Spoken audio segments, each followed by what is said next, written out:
Eto na, ang last piece sa Tanjiro Shrine na nabili natin, Vibration Stars. Tara, unbox na natin.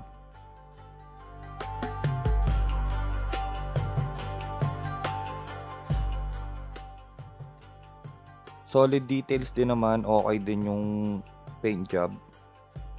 Yun nga lang, medyo malayo siya sa original colorway ni Tanjiro. Medyo nasa sepia tone yung mismong figure na to.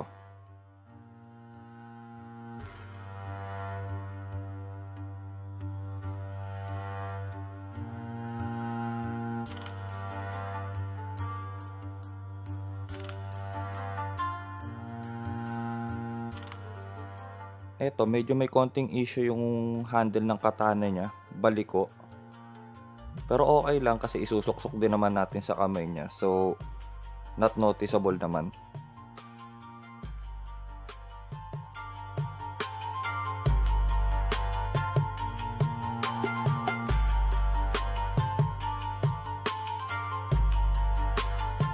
And at last, na-unbox na natin lahat ng figures sa nabili nating lot sale na Tanjiro Shrine.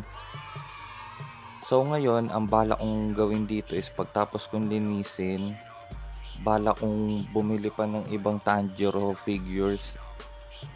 Kasi habang nagre-research ako about dito, marami pa akong nakitang solid na figure ni Tanjiro kagaya ng Aniplex, Kotobukiya, mayroon pa silang mga resin.